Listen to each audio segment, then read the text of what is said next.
को देना चाहिए, और दूसरा है लेइंग हैंड्स। तो ये सभी क्या विश्वासियों के लिए प्रार्थना करना सही है? दूसरा, क्या प्रार्थना निवेदन किसी को देना, वो चाहे पर्सनल पास्टर का हो या पास्टर के पास हो या चर्च में हो या नाइट प्रेयर में हो या फास्टिंग प्रेयर में हो या ग्रुप प्रेयर में हो, ऐसा या नेशनली या इंटरनेशनली, या किसी मैन ऑफ गॉड को पैसे देकर या उसको ऑफरिंग देकर किसी को प्रार्थना पहुंचाना, क्या ऐसा कुछ हम कर सकते हैं? Question mark. दूसरा, लेइंग हैंड्स, क्योंकि आजकल ये बहुत जोरों से चल रहा है, छोटे चर्चेस में चल रहा है, बड़े चर्चेस में चल रहा है, हाउस चर्चेस में चल रहा है, मेगा चर्चेस में चल रहा है, कॉन्सर्ट्स में चल रहा है, कॉन्फ्रेंसेस में चल रहा है, कन्वेंशंस में चल रहा है, क्रूसेड्स में चल रहा है, नेशनली चल रहा है, इंटरनेशनली चल रहा है, आपके जो है फेसबुक पे चल रहा है, यूट्यूब पे चल रहा है। तो ये जो लेइंग हैंड्स है, क्या ये हम कर सकते हैं? Question mark. तो इन सभी का जवाब अभी आपको मिलने जा रहा है। साथ ही साथ मैं आपको ये भी बता दूं कि पास्टर डैनियल राज ऐसा कोई स्टेटमेंट नहीं देता हूं और ना ही दूंगा कभी जो बिब्लिकल नहीं है, कॉन्टेक्स्ट में नहीं है। मैं फिर से कहता हूं, मैं जब भी कोई स्टेटमेंट देता हूं या फिर किसी भी बात को रखता हूं पब्लिकली मसीह समाज के अंदर, तो उसकी पूरी तैयारी के साथ करता हूं। और मैं साथ में आपको ये भी बता दूं कि मैं हर तरह का जो ट्रांसलेशन है जो हुआ है उसको स्टडी करता हूं, वो चाहे हिंदी हो, इंग्लिश हो, ग्रीक हो, हिब्रू हो, जूइश हो, द मैसेज हो, इन सभी ट्रांसलेशंस को, जॉन वाइक्लिफ या किंग जेम्स वर्जन या न्यू और या ओल्ड, उन सभी को स्टडी कर कम से कम 15 से 20 ट्रांसलेशंस को स्टडी करके फिर मैं नोट्स बनाता हूं और आपके बीच में रखता हूं। तो मैं वापस कहता हूं कि ऐसा कोई स्टेटमेंट, चाहे वो पहले दिन का हो या आज का हो या यस्टरडे का हो, मैं हर एक स्टेटमेंट जो है विदाउट स्टडी नहीं देता हूं। तो बिल्कुल ध्यान से सुनिएगा। वापस आता हूं, क्या विश्वासियों के लिए प्रार्थना करना सही है? दूसरा, या विश्वासियों ने अपनी प्रार्थना निवेदन किसी को देना चाहिए, वो चाहे चर्च में हो, पास्टर को हो या नाइट प्रेयर में हो। तीसरा, लेइंग हैंड्स, मतलब हाथ रख के प्रार्थना करना, जो कि आजकल बहुत तेजी से चल रहा है ना। मैं फिर से कहता हूं, जो स्टेटमेंट या जो आंसर अभी मैं दूंगा उसको बिना स्टडी किए मैं नहीं देता। मेरा स्टेटमेंट है, मेरा आंसर है, क्रिस्टल क्लियर आंसर है, बिग नो। मतलब आपको प्रार्थना निवेदन नहीं देना है, आपको दूसरों से प्रार्थना नहीं कराना है, लेइंग हैंड्स आपको नहीं कराना है। किसको? एक विश्वासियों को। किसको? जो विश्वासी बन जाता है। कैसे? आइए देखते हैं। मैं रिपीट करता हूं, मेरा आंसर है, क्रिस्टल क्लियर आंसर है, बिग नो, नहीं। ऐसा क्यों? इसको सुनना ज़रूरी है ना। अभी कुछ लोग जल्दबाजी करते हैं, वो चाहे फेसबुक हो या यूट्यूब पे, वो क्या करते हैं, इतना सा एडिट करेंगे और कहेंगे कि डैनियल राज ने ऐसा ऐसा कहा है, इसलिए वो फॉल्स प्रीचर है या फॉल्स टीचर है, उसकी मत सुनो। कुछ बकवास की चीज़ें मैं कल सुन रहा था, किसी ने कहा कि पास्टर डैनियल आप जो हैं 10 कमांडमेंट्स को नहीं मानते हैं, या डैनियल राज जो है वो 10 कमांडमेंट्स को नहीं मानता है और उसकी वीडियो मत पोस्ट करो। ऐसा कुछ विचित्र लोगों ने डाला है। अब मैं उनको भी कहूँगा और जिन तक ये पहुँचता मैं उनसे भी कहूंगा, उस वीडियो को पूरा देखिए। आधा देखा हुआ और आधा सच उतना ही खतरनाक है जितना कि आत्महत्या करना। जी, मैं आपको वापस कहता हूं, पूरा देखिए और ठीक से समझिए, और उसके बाद आप जो है कोई नतीजे पर आइए। और मुझे पता है कि लूसीफर को बड़ी तकलीफ हो रही है इस प्रोग्राम से। पता है क्यों? क्योंकि सच उजागर हो रहा है और सच पे से पर्दा उठ रहा है। तो वो जो है मेरे अगेंस्ट में, या मसीह जो शिक्षाएं देते हैं हम जैसे लोग, उसके अगेंस्ट में वो बाहर के अविश्वासी को नहीं खड़ा करेगा। मैं उनका नाम तो नहीं लूंगा, उनको नहीं खड़ा करेगा। आप जानते हैं मैं किसकी बात कर रहा हूं, लेकिन वो मसीहों को ही विरोध में खड़ा करेगा। ये बात यीशु के टाइम से चली आ रही है, पतरस के साथ होती चली आ रही है, जब उनके साथ होती चली आ रही है। तो डैनियल राज क्या चीज़ है? मैं पहले से प्रिपेयर हूं और मुझे इस रद्दी भर भी असर नहीं पड़ता ऐसे किसी व्हाट्सएप मैसेजेस का। वो चाहे नागपुर से फैलाओ, वो चाहे पूना से फैलाओ, वो चाहे आप कहीं से भी फैलाओ, मुझे उसका कोई फर्क नहीं पड़ता, अनटिल अनलेस मैं सही हूं।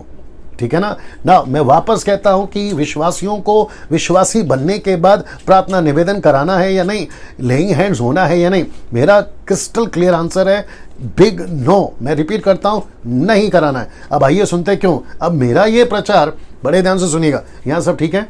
अब मेरा ये प्रचार मिल्क ड्रिंकिंग क्रिश्चियंस के लिए नहीं है। कितने लोग जुड़ गए?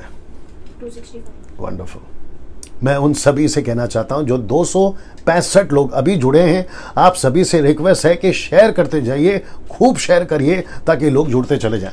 ठीक है ना। कल 450 लोग ऑनलाइन देख रहे थे, मैं उसके लिए परमेश्वर का धन्यवाद देता हूँ। बट मैं चाहता हूँ कि मसीह समाज में, भारत में बहुत सारे लोग हैं, उन तक भी ये सच्चाई पहुंचे। वापस कहता हूँ कि मेरा प्रचार अभी जिसको मैं कर रहा हूँ, ये टॉपिक और मेरे बहुत सारे टॉपिक जो है, मेरे बहुत सारे जो टॉपिक हैं वो जो हैं मिल्क ड्रिंकिंग क्रिश्चियंस जो है वो नहीं बर्दाश्त कर सकते, उनको हजम नहीं होगा, उनको डाइजेस्ट नहीं होगा, क्योंकि उनके सो कॉल्ड पास्टर्स, उनके सो कॉल्ड फेवरेट प्रीचर्स, उन्होंने जो जो पट्टी पढ़ा के रखा है उनके दिमाग से वो हटने में टाइम लगेगा। और ऐसे लोग जो है जब सच्चाई को हम बताते हैं वो स्वीकार नहीं कर सकते। परमेश्वर उनको देखेगा, परमेश्वर जब उनकी आँख खोलेगा, उनकी आँख खुलेगी ना, और ना ही वे मेरे प्रचार को समझेंगे। सो मिल्क ड्रिंकिंग क्रिश्चियंस के लिए मेरा प्रचार नहीं है, और मैं उनसे रिक्वेस्ट करता हूं बेहतर है कि आप ना देखें, और अगर आप देख रहे हैं तो अपने आप को सुधारें, ठीक है ना।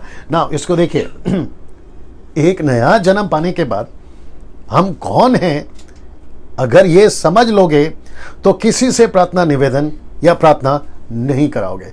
मैं रिपीट करता हूं कि नया जन्म पाने के बाद आप कौन हैं या हम कौन हैं, अगर ये समझ लोगे तो किसी से प्रार्थना नहीं कराओगे।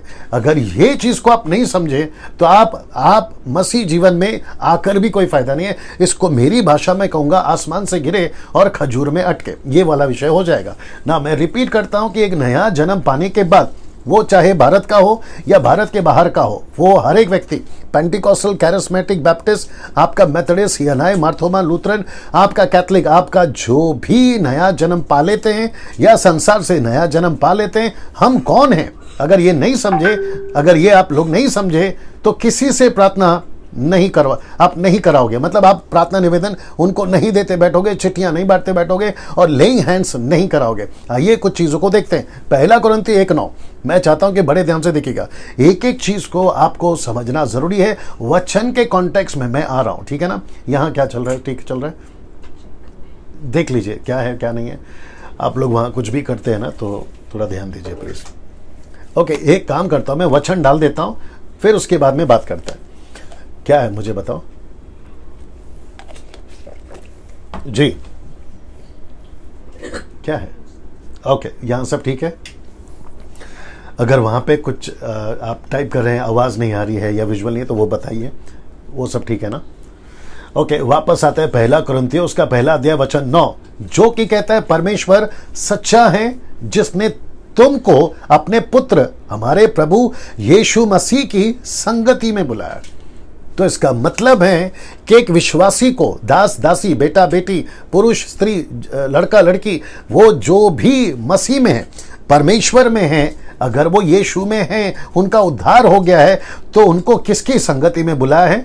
यीशु की संगति में, परमेश्वर की संगति में, एलोहिम की संगति में, ट्रायून गॉड की संगति में। इसका मतलब है कि आपको संगति किससे करना है, आपको यह समझना। इसलिए मैंने कहा कि अगर कोई नया जन्म पाया है तो उसको क्या करना है, उसको समझना है कि मैं कौन हूं। अगर वो समझ जाता है तो वो प्रार्थना निवेदन नहीं देता बैठेगा या नहीं देगा किसी को भी। क्यों? क्योंकि वो समझ जाता है कि उसका उद्धार, उसकी बुलाहट, उसका जो प्रभु यीशु में नया जन्म हुआ है, वो यीशु के साथ संगति करने के लिए ना। इसको देखिए, यूहन्ना 3 अध्याय वचन 5 और 6 क्या कहता है, बड़े ध्यान से देखिएगा। ऐसा लिखा है कि यीशु ने निकोदेमुस को उत्तर दिया, देख लीजिए वहां पे, यीशु ने निकोदेमुस को उत्तर दिया कि मैं तुझसे सच सच कहता हूं कि जब तक कोई मनुष्य जल और आत्मा से ना जन्मे तो वह परमेश्वर के राज्य में प्रवेश नहीं कर सकता। इसका मतलब है कि जब आपका उद्धार हो जाता है, सुनिएगा इसको, जब आपका उद्धार हो जाता है, आप जब सैल्वेशन पा लेते हैं, तो आपका जो प्रवेश है, ये जो शब्द है ना प्रवेश, मैं इसको बताऊंगा आगे, आपका जो प्रवेश है वो कहां हो जाता है, मैं आपको बताऊंगा। क्योंकि जो शारीरिक से जो शरीर से जन्मा है वो शरीर है, परंतु जो आत्मा से जन्मा है वो आत्मा है, और उसका आपका सीधा एक्सेस, ये देख रहे हैं प्रवेश, आपका सीधा एक्सेस कहां हो जाता है, अब आप ही बताइए। वचन कहता है परमेश्वर के राज्य में प्रवेश कर जाता है। तो इसका मतलब है शरीर में रहकर, पृथ्वी पे रहकर, भारत में रहकर, अफ्रीका में, अमेरिका में, जापानीज कंट्री में रहकर आप स्पिरिचुअल रिलम में आ जाते हैं, एक आत्मिक दुनिया में आ जाते हैं, जहां पर आपका एक्सेस जो है वो सीधा परमेश्वर के पास होता है। इसलिए लिखा है, जो कि मैं नहीं डाला हूं वचन, आप लोग जानते हैं, मत्ती 18:18 क्या है, जो कि कहता है फ्रेम में है सब कुछ, देख लीजिए, ठीक है ना। मत्ती 18:18 कहता है कि जो कुछ तुम पृथ्वी पर बांधोगे स्वर्ग में बंधेगा, जो कुछ तुम पृथ्वी पर खोलोगे स्वर्ग में खुलेगा। तो आपका जो एक्सेस है वो कहां है वो देख लीजिए, मतलब आपकी प्रवेश, आपकी एंट्री। तो मेरा एक प्रश्न उठता है अभी, अगर आप नया जन्म पाए, जब आप डायरेक्ट परमेश्वर के राज्य में एक्सेस कर सकते हैं, तो फिर आपको यहां वहां प्रार्थना निवेदन बांटने की क्या जरूरत है? सोच के देखिए। कितने लोग देख रहे हैं अभी?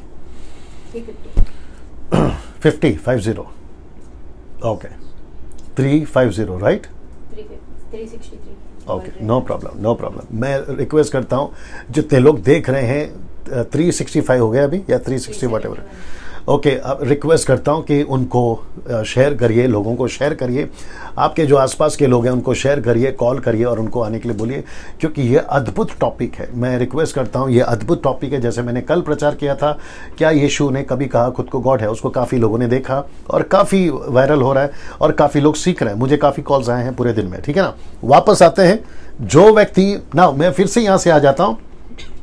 एक नया जन्म पाने के बाद हम कौन है, अगर ये समझ लेंगे तो किसी से प्रार्थना निवेदन नहीं कराएंगे, क्योंकि हम सबको यीशु मसीह की संगति में बुलाया। और यूहन्ना 3:5-6 तक कहता है कि हम परमेश्वर के राज्य में प्रवेश कर चुके हैं नया जन्म पाने के द्वारा। मतलब हम सबका उद्धार हो चुका है। हम यीशु मसीह के, पवित्र आत्मा के, यीशु मसीह के द्वारा हम जो है आत्मिक रिलम में पहुंच चुके हैं, स्पिरिचुअल रिलम में। हम हैं पृथ्वी पे, लेकिन रहते हैं आकाश में, रहते हैं स्वर्ग में, रहते हैं परमेश्वर के साथ में। इसका मतलब है हम यहाँ रहकर, इसलिए पौलुस कहता हम यहाँ के हैं, हम संसार के हैं, लेकिन हम संसार के नहीं हैं, हम परमेश्वर के हैं। इसलिए हमारा डायरेक्ट एक्सेस कहाँ है? सीधा परमेश्वर के पास में। इसलिए मत्ती 18:18 कहता है कि हम जो कुछ यहाँ बांधेंगे वो स्वर्ग में बंधेगा, जो कुछ यहाँ खोलेंगे वो स्वर्ग में खुलेगा। जब आपका इतना बड़ा एक्सेस है तो मुझे नहीं समझ में आता है आप दूसरों को प्रार्थना निवेदन क्यों दे रहे हो जब आपका खुद का एक्सेस है। मैं कैथलिक बैकग्राउंड से आता हूं। हमारे कैथलिक में क्या होता है मैं आपको बताता हूं। जब हमको प्रार्थना करनी होती है तो हम संतों को ढूंढते हैं, या ढूंढते थे। मैं तो खैर अभी है ना सत्य को जान चुका हूं, लेकिन हमारी जो 4 पीढ़ी है वो कैथलिक थी और हमको यही सिखाया गया था बचपन में कि आपको संतों के द्वारा परमेश्वर के पास पहुंचना है। मरियम के द्वारा आपको स्वर्ग में पहुंचना है या परमेश्वर के पास पहुंचना है, रोजरी के द्वारा आपको पहुंचना है, या फादर जो होता है जाली के उस तरफ, हमें उनके पास में जाकर अपनी सारी प्रार्थना निवेदन करवानी होती है या उनसे कहना होता है, तब जाकर हमको माफी मिलती है क्योंकि वो प्रार्थना करता है। अब ये कॉन्सेप्ट कहां से आया मुझे नहीं मालूम, ये टोटली नॉन बिब्लिकल है, बाइबल के अंदर ऐसा कुछ नहीं, ये बात तो तय हो गई।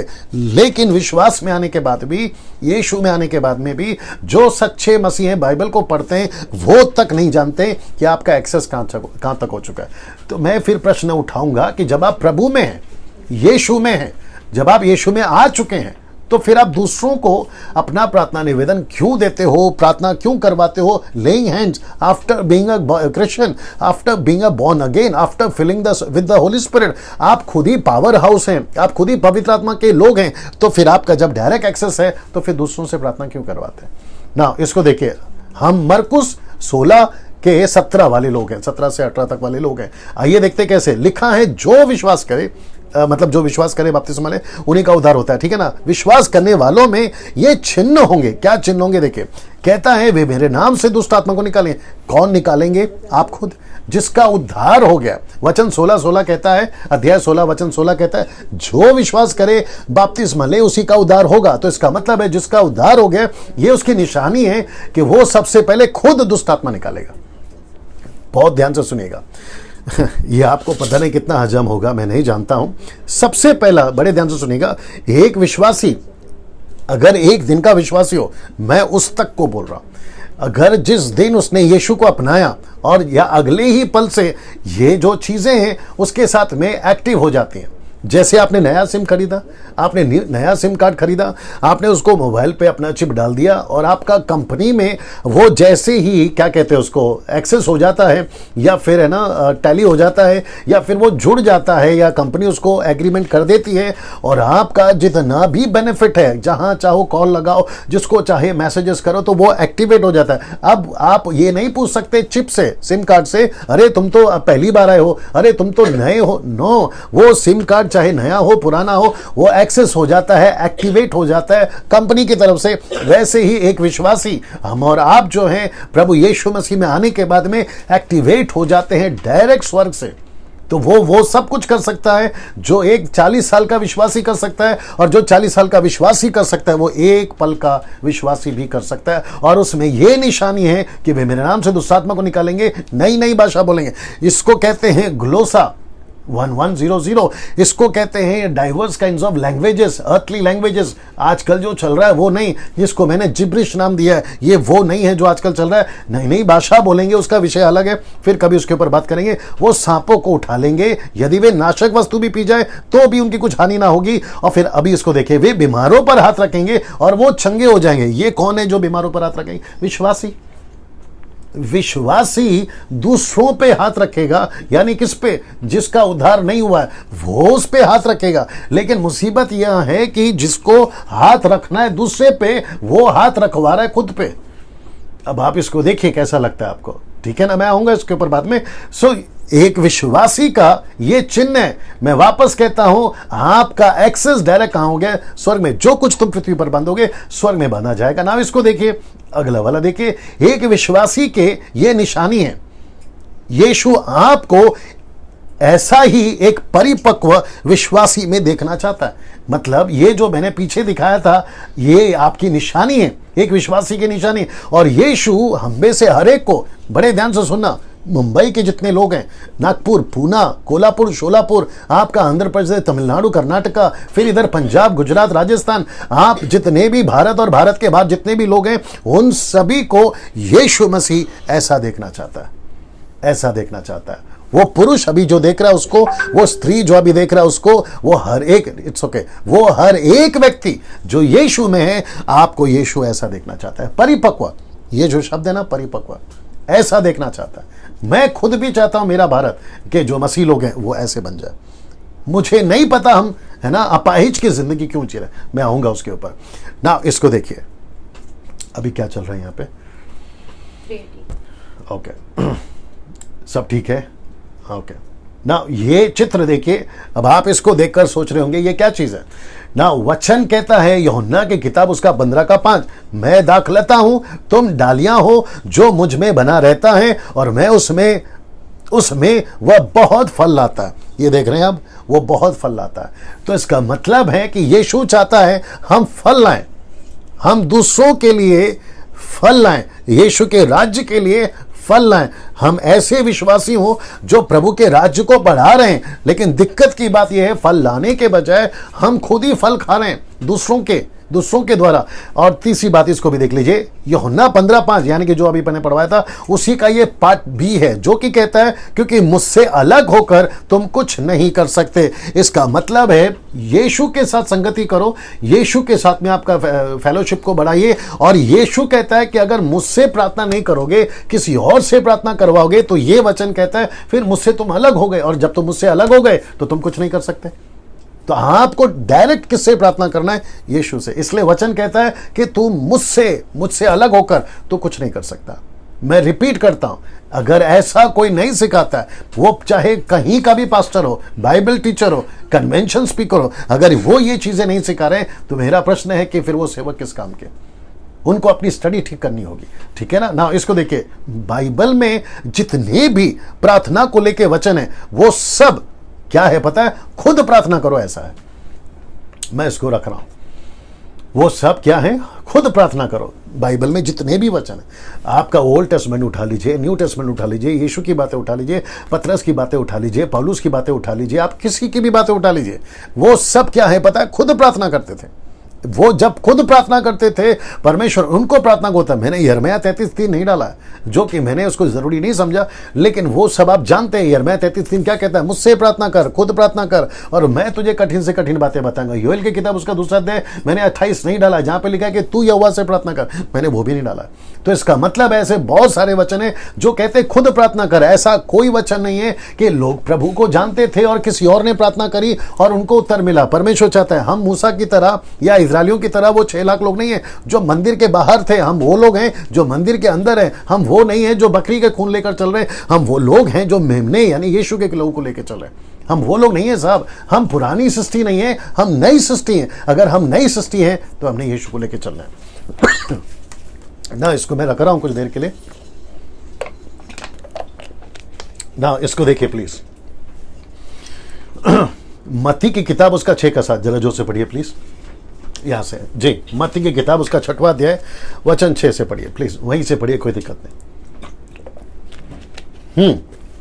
प्रार्थना करते समय अन्य जातियों की नाई बकबक न करो, क्योंकि वे समझते हैं कि उनके बहुत बोलने से उनकी सुनी जाएगी। जी वापस पढ़िए और आप लोग भी देखिए प्लीज। जी, प्रार्थना करते समय अन्य जातियों की नाई बकबक न करो, हाँ। क्योंकि वे समझते हैं कि उनके बहुत बोलने से उनकी सुनी जाएगी। ये जो शब्द है ना, उनके बहुत बोलने से उनकी सुनी जाएगी। और दूसरा कहता है कि बकबक मत करो। इसका मतलब क्या है? ग्रीक वर्ड है बाटा। बाटा का मतलब है रिपीटेड वर्ड। मेरा प्रश्न यह है कि बकबक क्यों मना किया? इसलिए मना किया, अभी बकबक का मतलब दूसरा भी है। आप क्या करते हो? अपनी निवेदन, अपनी पिटिशन यीशु मसीह के पास में रखते हो, सुबह शाम दोपहर जो भी है आप करते होंगे।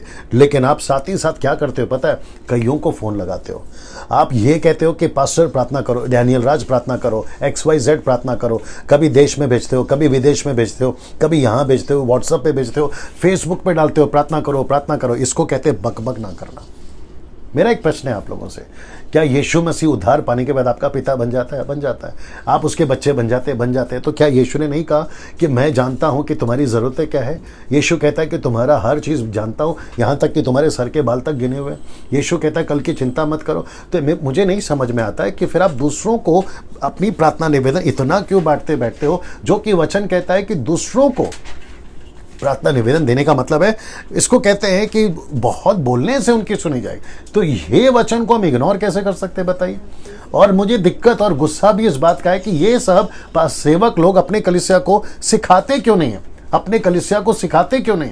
उनको क्यों नहीं सिखाते कि वो सेल्फ डिपेंडेंट रहे, वो खुद प्रार्थना करे, वो परमेश्वर को ढूंढे। और जितने पास्टर्स अभी अगर आप मुझे सुन रहे हैं, मैं आपको भी कहना चाहता हूं कि सर अपनी कलीसियाओं को अगर आप ऐसा सिखाओगे ना, तो आपके कलीसिया के अंदर एक नहीं हजारों जितनी भी आपकी कलीसिया हैं, वो सब के सब प्रेयर वॉरियर बन जाएंगे। फिर सोचिए आपकी मिनिस्ट्री कितनी बन जाएगी। आप उनको अपाहिज बनाने के बजाय उनको प्रेयर वॉरियर बनाइए ना, वो खुद ही प्रार्थना करेंगे तो कितना अच्छा होगा ना। इसको देखिए मत्ती 6:6 क्या कहता है पता है? परंतु जब तू प्रार्थना करे, ये जो शब्द है ना तू, जब तू प्रार्थना करे तो अपनी कोठरी में जा, अपने घर पे जा, अपने कमरे में जा और द्वार बंद करके अपने पिता से जो गुप्त में है प्रार्थना कर, तब तेरा पिता जो गुप्त में देखता है तुझे प्रतिफल देगा। तो यहां पे प्रार्थना किसको करने का है? दूसरों को करने को कहा है कि आपको करने का है? मैं रिपीट करता हूं कि आप लोग कौन है ये पहला समझो। अगर आप नहीं समझोगे गई भैंस पानी में, दिक्कत हो जाएगा। कितने लोग देख रहे हैं बताइए? 379। ओके ना, मैं चाहता हूं कि इसको भी देखें। याकूब की किताब उसका 5:13, अभी इसको ध्यान से सुनिएगा।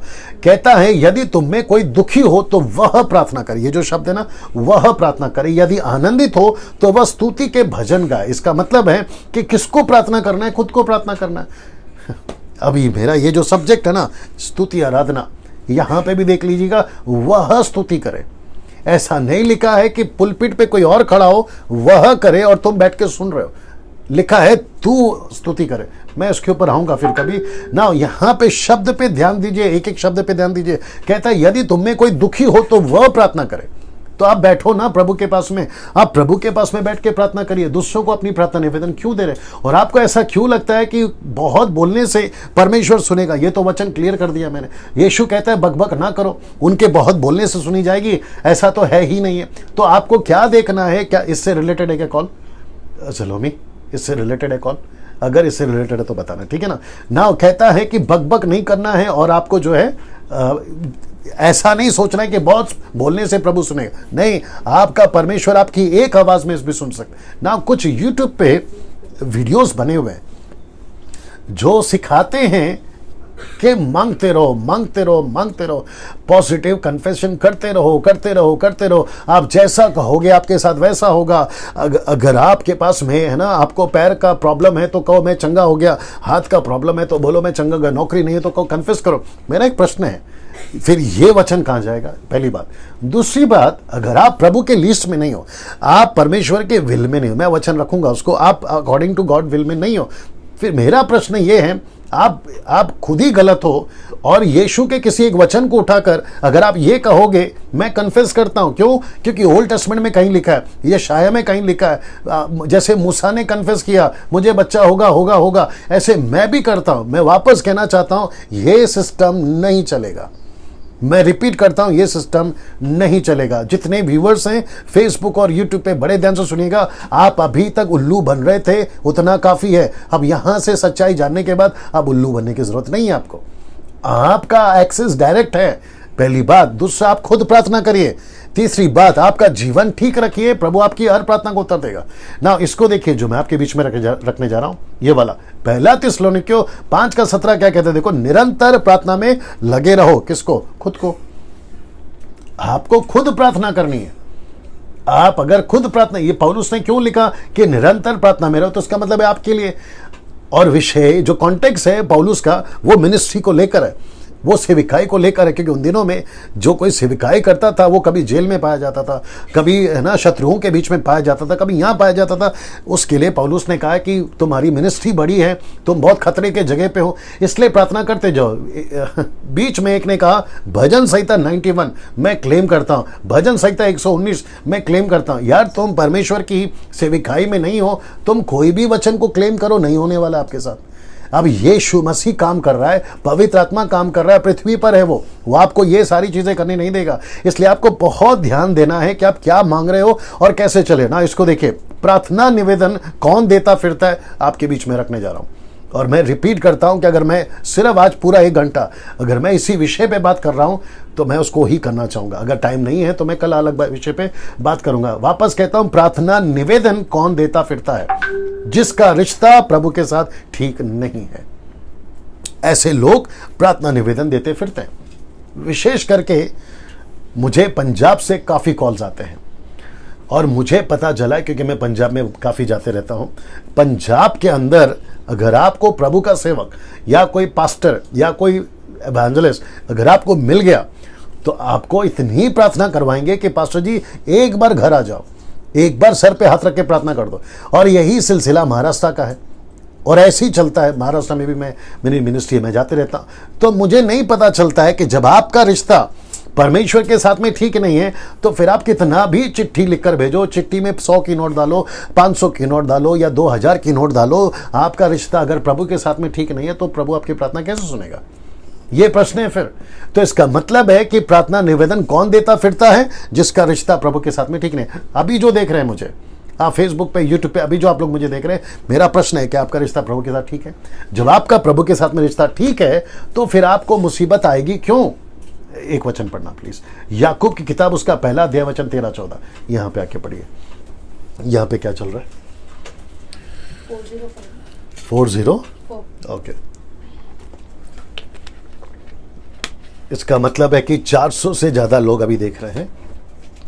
मैं उन सभी को रिक्वेस्ट करता हूं, अगर आपने अभी तक शेयर नहीं किया है ये प्रोग्राम को शेयर कर दीजिए ताकि लोगों तक पहुंचे। और जिन तक पहुंच रहा है उनको कहूंगा कि उनको कहता हूं वो शेयर करे, जिन तक पहुंच रहा है फिर वो शेयर करे, और ऐसे करते चले जाइए। इससे क्या होगा, देखिए मैं वापस कहता हूं कि मैं ये क्यों करवा रहा हूं। मैं 26 साल से मिनिस्ट्री में, अगर मुझे फेमस होना है तो मैं ऑलरेडी हो चुका हूं। मुझे मिनिस्ट्री स्टैब्लिश करनी है तो मेरी मिनिस्ट्री स्टैब्लिश हो चुकी है।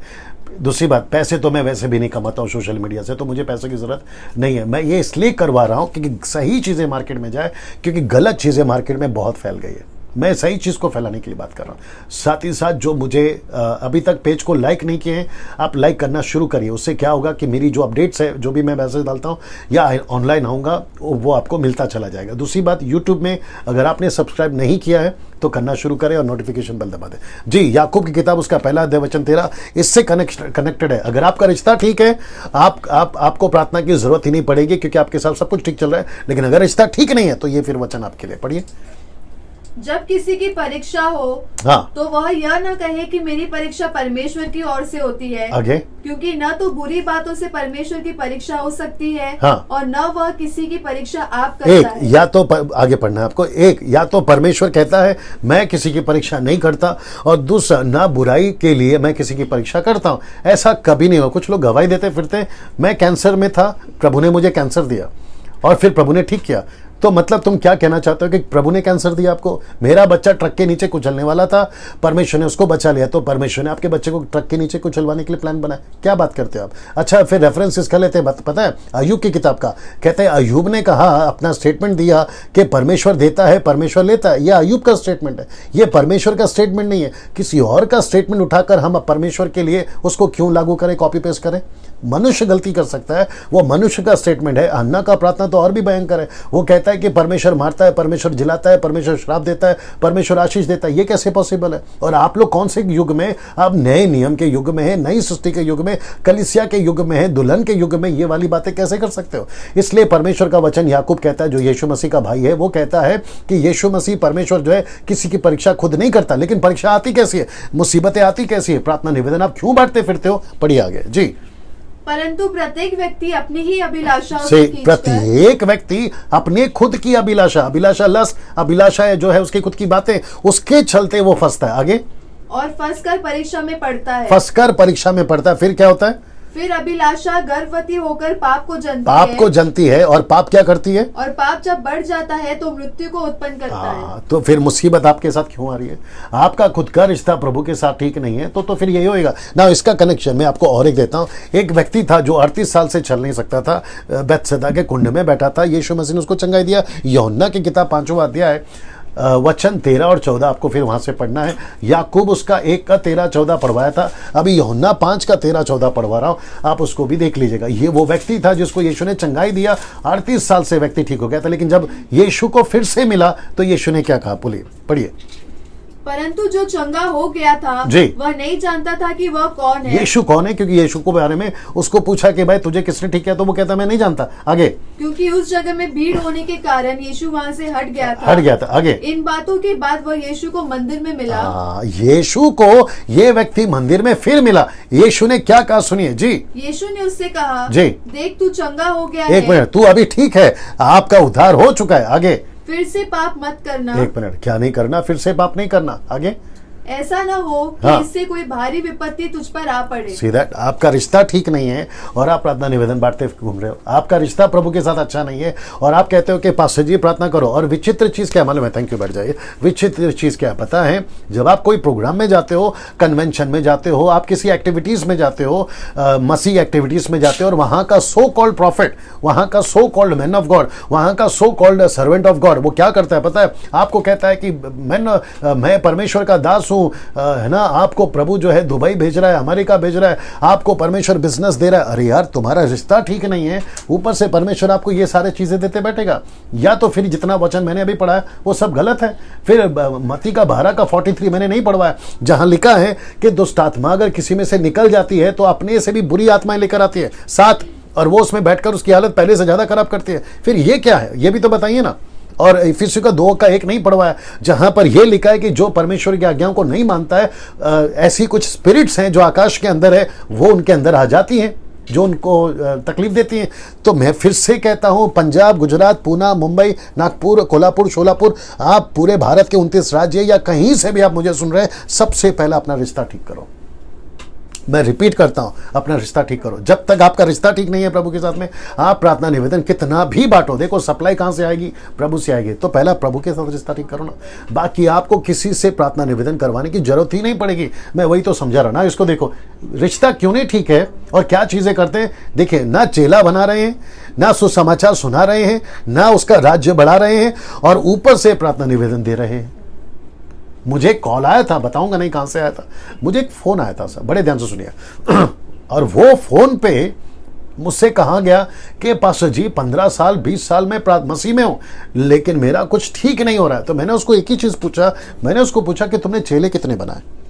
और आपको पता है उसका जवाब क्या था? एक भी नहीं। ये प्रश्न मैं इसलिए पूछ रहा हूं, लूका 6:46, इसको देखिए, मैं इसलिए पूछ रहा हूं ये प्रश्न, जो कि कहता है जब तुम मेरा कहना नहीं मानते तो क्यों मुझे हे प्रभु कहते हो? आप ये सारा चीजें नहीं करते हो, चेला बनाना, सुसमाचार सुनाना, उसका राज्य बढ़ाना। आप अगर आप ये सब नहीं कर रहे हो तो फिर आप हे प्रभु क्यों कर रहे हो अपनी नाइट प्रेयर में? मुझे दिक्कत इस बात की नहीं है कि नाइट प्रेयर चल रहा है, मुझे दिक्कत इस बात की है कि नाइट प्रेयर में सिस्टम क्या चल रहा है। मुझे दिक्कत ये नहीं कि फास्टिंग प्रेयर चल रहा है, लेकिन फास्टिंग प्रेयर में सिस्टम क्या चल रहा है। आपकी महासभा में सिस्टम क्या चल रहा है? चिट्ठियां बांट रहे हो आप, प्रार्थना निवेदन की चिट्ठियां बांट रहे हो, नए लोग को बांटो, मुझे कोई इतराज नहीं है। बेचारे उनको प्रार्थना की जरूरत है, उनको काउंसलिंग की जरूरत है, उनको परमेश्वर के दासों की प्रार्थना की जरूरत है। लेकिन जो पहले से प्रभु में है, उद्धार पा चुका है, पवित्र आत्मा पा चुका है, तुम उसके लिए रात रात भर प्रार्थना कर रहे हो। और हमको भी कॉल्स आते हैं, कहते हैं पास्टर जी उपवास के साथ प्रार्थना करो, समस्या तुम्हारी फास्टिंग में हम जाएं। कहते हैं आंसुओं के साथ प्रार्थना करो, क्यों? तुम नहीं कर सकते, तुमको नहीं जाना है प्रार्थना में। और कुछ लोग कहते हैं कि पास्टर जी हम आपके अकाउंट में पैसे डाल रहे हैं, आप जो है हमारे परिवार के लिए प्रार्थना करें। मैं अब उसके ऊपर भी आऊंगा ना। इसको देखिए, पहला यूहन्ना ये बहुत पावरफुल है ना, पहला यूहन्ना उसका 2:4। आइए देखते हैं क्या लिखता है, पढ़िए उसको जोर से जी। जो कोई यह कहता है कि मैं उसे जान गया हूँ और उसकी आज्ञाओं को नहीं मानता, वह झूठा है और उसमें सत्य नहीं। वापस पढ़िए जी। जो कोई यह कहता है कि मैं उसे जान गया हूँ और उसकी आज्ञा को नहीं मानता, वह झूठा है और उसमें सत्य नहीं। तो फिर मुझे बताइए, जो झूठा है उसका परमेश्वर प्रार्थना सुनेगा? जिसमें सत्य नहीं है उसका परमेश्वर प्रार्थना सुनेगा? आप यहाँ से चिट्ठी, अपनी प्रार्थना निवेदन की चिट्ठी है ना, आप ऑस्ट्रेलिया पहुँचा दो, आप अमेरिका पहुँचा दो, आप अफ्रीका पहुँचा दो, पूरी दुनिया के सेवक इकट्ठे होकर अगर आपके लिए प्रार्थना करें और आप खुद ही झूठे हो, तो कैसे प्रभु प्रार्थना का उत्तर देगा? बताइए, वो नहीं दे सकता है। इसलिए लिखा है कि जो कोई ये कहता है कि मैं उसे जान गया हूँ, अगर आप उसे जान गए हैं और उसकी आज्ञाओं को नहीं मानता, वो झूठा है, उसमें सत्य नहीं है। तो आप परमेश्वर की आज्ञाओं पे चलिए ना। इसलिए लूका भी क्या कहता है, यीशु मसीह ने क्या कहा, तुम मेरी बात नहीं सुनते हो, मुझे हे प्रभु बोलते हो। इसका मतलब है प्रभु क्या करेगा? फिर अपनी कान को आपकी तरफ से हटा देगा। कितने लोग देख रहे हैं अभी? 414 जोर से। 417 ओके, 417। ओके, नो प्रॉब्लम ना। मैं वापस आता हूं कि अगर आप सत्य को जान गए हो और उसकी आज्ञाओं को नहीं मानते, आप झूठे ना। इसको देखिए, मत्ती 6:33 क्या कहता है, बड़े ध्यान से सुनिएगा। कहता है इसलिए पहले तुम उसके राज्य और धर्म की खोज करो, तो ये सब वस्तुएं भी तुम्हें मिल जाएगी। मैं आपको एक बात बताऊं, 40 साल 6 लाख लोग मूसा के द्वारा, मूसा के अगुवाई में परमेश्वर उनको कनान देश देने के लिए लेकर चला। लेकिन आपको पता है वो 40 सालों में उन्होंने परमेश्वर की कितनी परीक्षा करी? कभी कहते हैं पानी नहीं है, कभी कहते हैं मटन नहीं है, कभी कहते हैं ये प्रॉब्लम, कभी कहते हैं वो प्रॉब्लम। आपको पता है उनमें से एक ने भी परमेश्वर को नहीं ढूंढा। अब एक ऐसी चीज बोलने जा रहा हूं जो आप उसको समझने की कोशिश करें। जब जब इजरायली गलती करती थी, मूसा प्रार्थना करता था। जब मूसा प्रार्थना करता था तो प्रभु मूसा की प्रार्थना सुनकर उनको माफ करता था। लेकिन जब गलती मूसा से हुई तो आपको पता है 40 लाख लोग, क्षमा करें 6 लाख लोग, उन 40 सालों में एक चीज नहीं सीखे, और वो है प्रार्थना। अगर उसमें से एक भी प्रार्थना करता कि प्रभु मूसा को माफ कर, तो परमेश्वर मूसा को माफ करता। पता है क्यों? क्योंकि मूसा के लिए प्रार्थना करने वाला मीडिएटर कोई था ही नहीं। अब आप इसको कैसे देखते हो? आप देखिए, अगर मूसा प्रार्थना करता था तो प्रभु इजरायलियों को माफ करता था। लेकिन जब गलती मूसा से हुई तो मूसा के लिए प्रार्थना करने वाला एक भी नहीं है। यही चीज मैं आपको समझा रहा हूं। अगर आप कलीसिया को नहीं सिखाओगे सेल्फ डिपेंडेंट होकर खुद प्रार्थना करना आप नहीं सिखाओगे, तो लोग कलीसिया, मैं आऊंगा कलीसिया ने कैसे प्रार्थना करी और परमेश्वर ने पतरस को कैसे बचाया, मैं उसके ऊपर आऊंगा। मैं रिपीट करता हूं, अगर कलीसिया को आप सिखा दोगे कि खुद प्रार्थना करो, तो कलीसिया सेवक के लिए भी प्रार्थना करेगी। आपकी जितनी भी समस्याएं हैं, मैं आपको बताऊं, हम 3 या 4% जो भी मसीह में हैं पूरे भारत के अंदर, अगर वो सब इकट्ठा हो जाए और अगर वो सब एक हो जाए, क्या नहीं हो सकता है भारत में? आप सोच के देखिए, क्या नहीं हो सकता है भारत में। ये विषय अलग है, मैं बात करूंगा उसके ऊपर ना। फिर वापस आता हूं, पहले तुम उसके राज्य और धर्म की खोज करो तो तुम्हें सब चीजें मिल जाए। हम कौन है? हम मिशन के लोग हैं, हम कलीसिया हैं, हम यीशु की दुल्हन हैं, हम उसके मंदिर हैं, हम टाइम पास के लोग नहीं है साहब। मैं रिपीट करता हूं, हम कौन हैं? हम मिशन के लोग हैं, हम कलीसिया हैं, हम यीशु की दुल्हन हैं, हम उसके मंदिर हैं। हमको ये काम करना है कि प्रभु का राज्य बढ़े। लेकिन हम कर रहे क्या है? टाइम पास कर रहे हैं। मैं आपको बताता हूं टाइम पास से मेरा क्या मतलब है। यहां सब ठीक चल रहा है, टाइम पास से मेरा क्या मतलब है मैं आपको बताता हूं। क्या हो रहा है पता है? एक मीटिंग के बाद दूसरी मीटिंग लोग जा रहे हैं। मुंबई के अंदर तो यही चल रहा है। मैं मुंबई से आता हूं और मैं फेसबुक पे, यूट्यूब पे सबका प्रोग्राम को जो है वो देखते रहता हूं कि कौन क्या कर रहा है, कौन कैसा चल रहा है। ये सारी चीज़ें मैं देखते रहता हूं और मुझे पता चलता है कि कितना सारा टाइम पास हो रहा है। एक मीटिंग रखते हैं, कहते हैं कि अभी सो एंड सो प्रभु का दास आ रहा है, आप आशीषित होंगे। मुंबई की बात कर रहा हूँ, आप आशीषित होंगे। फिर वो मीटिंग खत्म हो जाती है। तो फिर मैं पूछूंगा कि वो जो भी 100, 200, 500, 1000, 2000 पब्लिक आई थी, क्या वो आशीषित नहीं हुई कि तुमने अगला फिर वहीं पे अनाउंसमेंट कर दिया कि अगला फिर एक और मीटिंग है इसी हॉल में, इसी ऑडिटोरियम में और इसी चर्च में, फिर एक और प्रीचर आ रहा है, वो भी प्रभु का पावरफुल दास है, आप बहुत आशीषित होंगे, खुद भी आइए और दूसरों को भी लेकर आइए। तो फिर मैं ये पूछूंगा, जब तुमने पिछली अनाउंसमेंट करी थी कि ये पावरफुल मीटिंग होगी और इसमें आपको आशीष मिलेगी, तो फिर क्या उसमें आपको आशीष नहीं मिली थी कि तुमने दूसरा अनाउंसमेंट कर दिया? इसको कहते हैं टाइम पास। मैं रिपीट करता हूं, एक मछली को आप कितनी बार फ्राई करोगे? एक बार, फिर उसके बाद में उसका अगला प्रोसेस है। लेकिन यहाँ पे क्या चल रहा है, हम ठूसे जा रहे हैं, वचन को ठूसे जा रहे हैं, आशीष की प्रार्थना करे जा रहे हैं, प्रार्थना कर करके नीचे गिराए जा रहे हैं। तो फिर इसको मैं टाइम पास नहीं बोलूँ तो और क्या बोलूँ? लाखों रुपए खर्चा हो रहे हैं मुंबई के अंदर, पूना के अंदर, नागपुर के अंदर, पंजाब के अंदर, अपने भारत के अंदर लाखों रुपए खर्चा हो रहे हैं। आप कहाँ कहाँ से सेवकों को, और सबसे गुस्सा मेरे को उन लोगों के ऊपर नहीं है, ऑर्गेनाइजर्स के ऊपर नहीं है, जो आते हैं उनके ऊपर गुस्सा नहीं, मुझे सबसे ज़्यादा गुस्सा है जो उनकी टिकट खरीद कर और उनके मीटिंग का हैंडबिल लेकर बैठकर चुपचाप ऐसा सुनते रहते हैं ना, मुझे उन लोगों से दिक्कत है।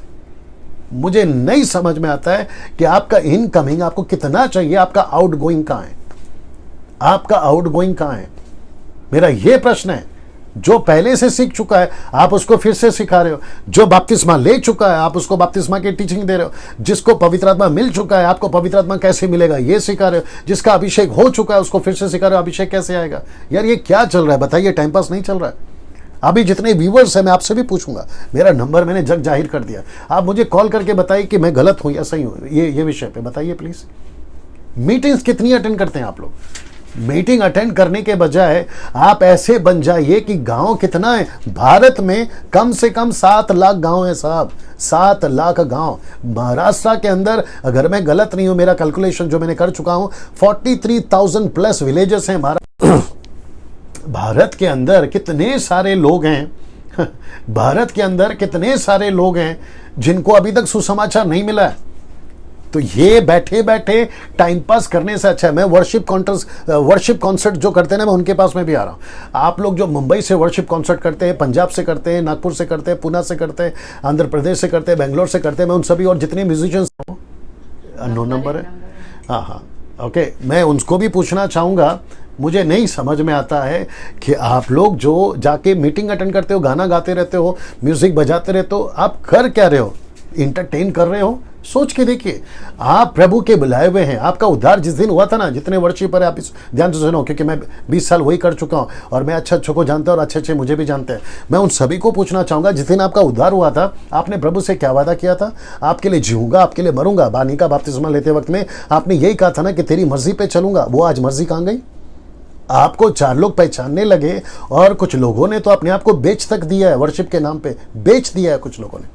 और कुछ लोग कहते हैं कि हम जो कर रहे हैं ये परमेश्वर की मर्जी पे चल रहे हैं। आप परमेश्वर की मर्जी पे नहीं, आप टाइम पास कर रहे हो साहब, आप टाइम पास कर रहे हो। जब ऐसी बातें करता हो तो लोगों को तकलीफ होती है।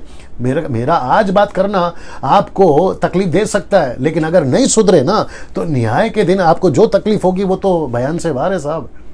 मैं बीच में बोला था ऐसे लोग हैं जिनको खूब मार पड़ने वाली है न्याय के दिन। आपको उससे बचाने के लिए अगर ये प्रयास है तो आप उसको सुधर जाइए ना। मैं वापस कहता हूं कि ये मिशन छोड़कर आप बाकी सारा काम कर रहे हैं जो आपको दिया गया है। इसलिए प्रार्थना निवेदन लेना देना करना या करवाना बंद करिए। मैं रिपीट करता हूं, प्रार्थना निवेदन लेना देना करना करवाना आपको बंद करना है। अभी जितने मुझे जो सुन रहे हैं, आप कम से कम आज 4था दिन है, 3 दिन से और आज का 4था दिन, आप जो मुझे सुन रहे हैं और पिछला जो मैंने प्रोग्राम किया था पार्ट 1 आस्क डैनियल राज प्रोग्राम, उसमें से आप जितने भी मुझे जानते हैं मुंबई से, मुंबई के बाहर, मैं उन सभी को, अगर आप मुझे सुनकर कन्विंस हुए कि यस पास्टर डैनियल आप डॉक्ट्रियंस जो है आपका जो सिद्धांत है वो सही है, कॉन्टेक्स्ट में बात कर रहे हैं, मैं उन सभी को कहना चाहता हूँ कि अभी के बाद से किसी को प्रार्थना निवेदन देना, जो अगर आप देते थे तो देना बंद कर दीजिए, मत दीजिए किसी को प्रार्थना निवेदन। खुद प्रार्थना करिए, खुद प्रार्थना करिए। अगर आपको प्रार्थना निवेदन देना है तो प्रार्थना निवेदन उस विषय पे दीजिए जो कि मैं बताऊंगा, लेकिन अभी मैं बता देता हूं कि कलीसिया बड़े पास्टर जी उसके लिए प्रार्थना करो, आत्माएं बचाई जाएं उसके लिए प्रार्थना निवेदन दीजिए। आप चिट्ठी लिख लिख कर दीजिए, मुझे कोई दिक्कत नहीं है। मेरा हाउस चर्च है उसको बढ़ने के लिए प्रार्थना करिए, ऐसे निवेदन दीजिए। मेरा सर दुख रहा है, मेरा पेट दुख रहा है, मेरा बिजनेस है, मेरा नौकरी है, मेरी वाइफ, मेरे बच्चे, मेरा माता पिता, मेरे अलाना फलाना, आप इसके लिए खुद प्रार्थना करिए। सर आपको दूसरों को प्रार्थना निवेदन देने की जरूरत नहीं है। जो लोग फेसबुक पे प्रार्थना करते हुए पाए जाते हैं उनमें से 90%, बड़े ध्यान से सुनना, जो लोग रात को 11 के बाद, खास करके साउथ अफ्रीका से, कुछ आंध्र प्रदेश से, कुछ कर्नाटक से और कुछ अपने महाराष्ट्र से या पंजाब से, पंजाब में भी गड़बड़ बहुत चल रहा है, जो लोग फेसबुक पे रात को 11 के बाद में प्रार्थना करते हुए पाए जाते हैं, मैं देखता हूं कुछ लोगों को, उसमें से 90% फेक होते हैं। मैं रिपीट करता हूं, फेक होते हैं। फेक से मेरा मतलब है, मैं अभी बताऊंगा उसको, आगे स्लाइड में बता देता हूं। फेक से मेरा मतलब है वे चर्च से निकाले हुए होते हैं, जो आते हैं आपके बीच में वो चर्च से निकाले हुए होते हैं, उनका खुद का जीवन प्रभु के साथ ठीक नहीं रहता, वे खुद व्यक्तिगत प्रार्थना में नहीं बैठते और खुले सांड की तरह घूमते रहते हैं। ये जो शब्द है ना, खुले सांड, आपको पता है ना, सड़क पे एक जो सांड होता है उसको क्यों छोड़ दिया जाता है? वो इसलिए छोड़ दिया जाता है क्योंकि वो किसी की सुनता नहीं है। ये ऐसे लोग हैं जो रात को 11 के बाद खुले सांड की तरह आपके फेसबुक पे आ जाते हैं। और आप जो भोले भाले हैं ना लोग, आप जो सिस्टर्स, खास करके महिलाएं, सबसे ज़्यादा बेड़ा गर्क आप महिलाओं ने किया है ना।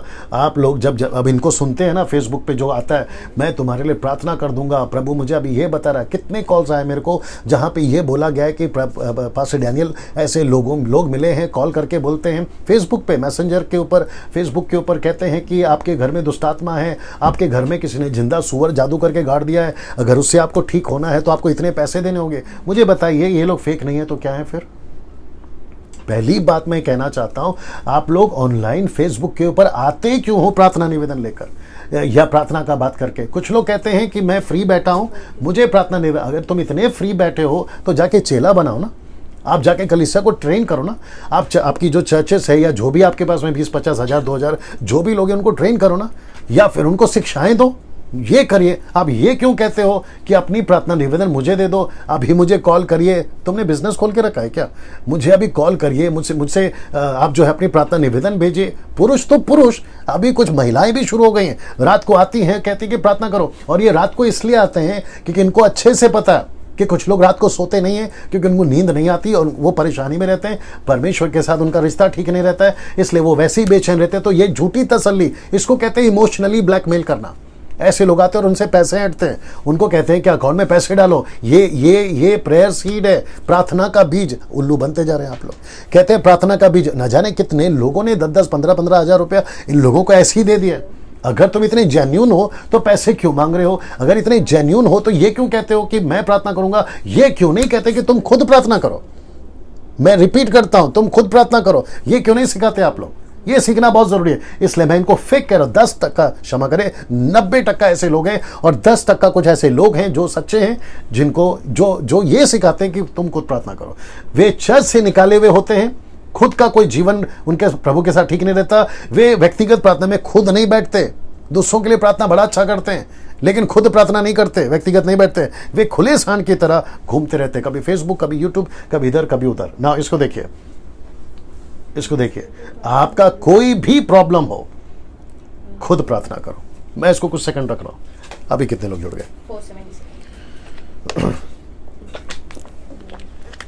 477, 480।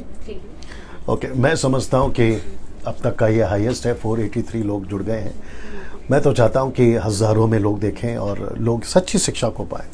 आप में से कोई नीचे अगर है ना ये डालना चाहता है कि पास्टर डैनियल मुझे आपका नंबर चाहिए, तो हम आपको नंबर जो है हमारी टीम डाल देगी। वहाँ पे जो देख रही है सिस्टर नीता सोलोमन जी, वो डाल देंगी।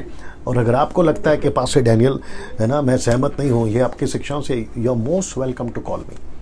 कल से कॉल करना या रात को कॉल करिए, you are most welcome to call me. और मुझे आप एक लाइन में बताइए कि मैं कहाँ गलत हूँ। यीशु से किसी को जोड़ना अगर गलत है तो मैं ऐसा प्रचार लाख बार करूँगा। यीशु को किसी को कनेक्ट कराना, पुरुष स्त्री को प्रभु के राज्य के लिए, तो मैं लाख बार ये गलती करने को तैयार हूँ। अगर कोई ये कहता है कि पास्टर डैनियल उनको मुझे प्रार्थना करने के लिए दे दो, तो मैं लाख बार ऐसा विरोध में प्रचार करूंगा तुम्हारे। ठीक है ना। वापस आते हैं इसके ऊपर। आपका कोई भी प्रॉब्लम हो, XYZ, आपको खुद प्रार्थना करना है। आपका पति बीमार है, मत दो प्रार्थना निवेदन, मत भेजो पैसा किसी को, मत बांटिए चिट्ठी, आप खुद प्रार्थना करिए। आपकी पत्नी बीमार है, खुद प्रार्थना करो। आपका बच्चा बीमार है, खुद प्रार्थना करो। आपके माता पिता बीमार है या तकलीफ में है, खुद प्रार्थना करो। आपका बिजनेस लॉस में जा रहा है, खुद प्रार्थना करो। ये चिट्ठी बांटने का क्या चक्कर है साहब ना। दूसरा एक और चीज है, अब आपको लगेगी, और मैं चाहता हूं कि आपको लगे, आजकल क्या चल रहा है। मैं देख रहा हूं कुछ समयों से, कुछ लोग हैं अपने भारत में, उनको उनका क्लब ज्वाइन कर रहे हैं। चिल्ड्रंस क्लब है, एस्तर क्लब है, ऐसा कुछ कुछ क्लब ज्वाइन कर रहे हैं, पता नहीं कहाँ कहाँ से लेकर आते हैं। और वो कहते हैं कि हम आपको फॉर्म भर रहे हैं, आपको चिट्ठी दे रहे हैं, और आपको सालाना इतना रकम देना है। कई चर्चेस शुरू कर दिया आजकल ये नाटक।